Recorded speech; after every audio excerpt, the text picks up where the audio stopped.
Hi guys and welcome back to my channel. In today's video I'm gonna show you how to change your SF5 Subaru Forester radiator. It's a pretty easy process, so you better do it before it's too late. Indeed, those stock radiators tend to leak.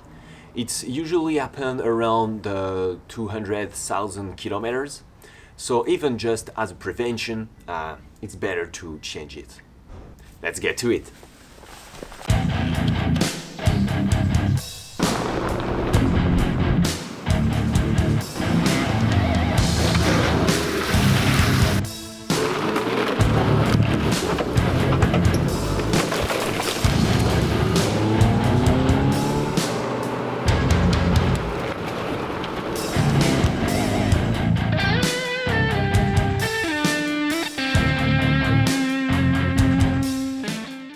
So what you need to do the work is a wrench with a 10mm socket, a 12mm socket, a screwdriver, and don't forget the coolant.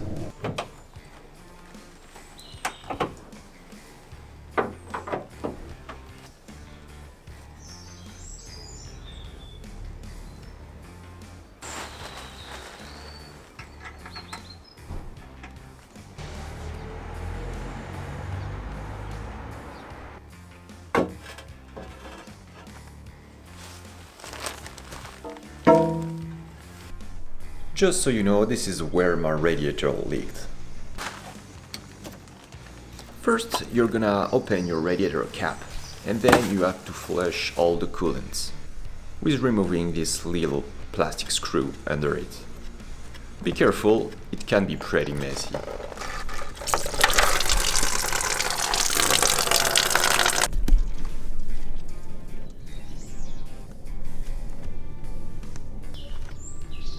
You'll need to unplug the fans.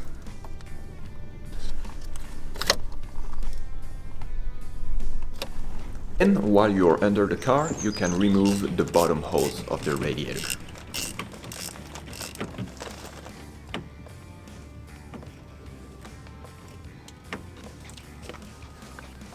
Be careful, there's still gonna be a bit of coolant in it.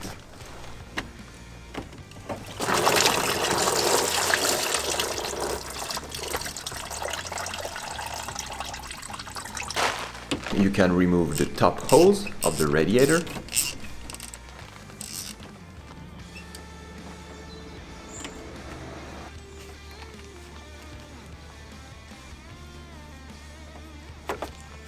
Then you have to remove these two brackets with your 12mm socket.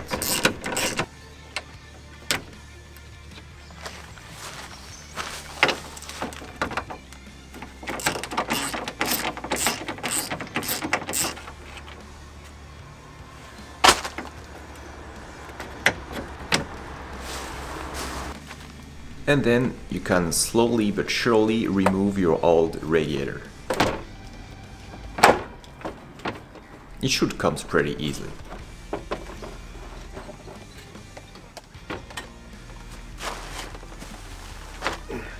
Make sure one of these rubber things are not on your old radiator.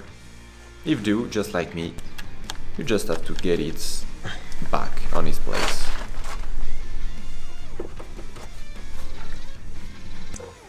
Then it's time to remove everything from the old radiator to put it on the new radiator.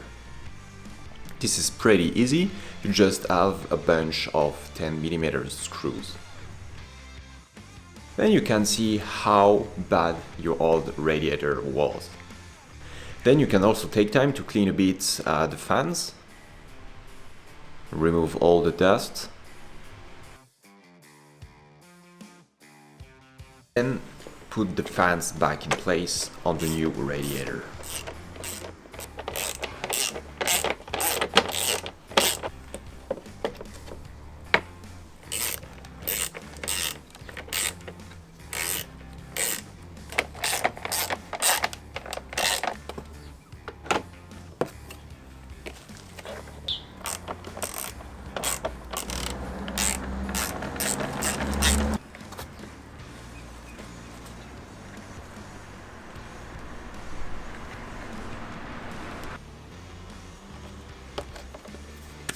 And you can also check the flushing screw and see if it's nice and tight. You can also take the time to remove and clean all the mud under the radiator. And if you have one, you can remove the dust from your air conditioning radiator. And then you have to put the new radiator in place.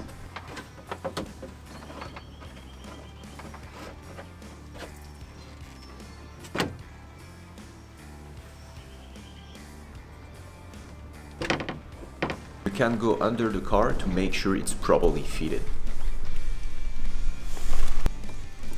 Then don't forget to plug back the fans. That's pretty important.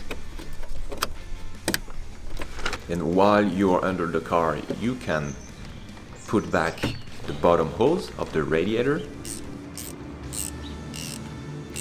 And then you have to put back the two brackets that hold the radiator in place.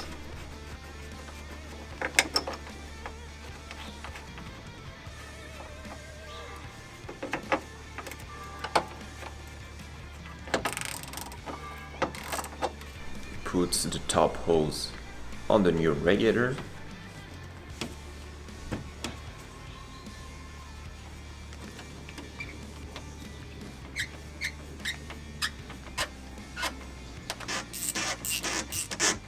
And then you can fill your new radiator with new coolant. Close the radiator cap. You can also fill your expansion tank just a bit. Make sure everything is close and tight, and then you can start the car for 30 seconds. Make sure the ventilation is on the hot position. During this 30 seconds, you're gonna rev it for 10 seconds at 3000 RPMs. And then you can stop the car. After this, you can check your coolant level and add some more if needed. Then you can go for a spin. Make sure the fans are working, and you can also recheck for any leaks. And then, when the car is cold, for the last time you can make your coolant level. And that's it for the radiator change. That was pretty easy, right? I hope this video I've been helpful. If you liked it, please subscribe to my channel. You can also check my Instagram account, my Facebook page and my merch store. Thank you guys for watching and see you next week.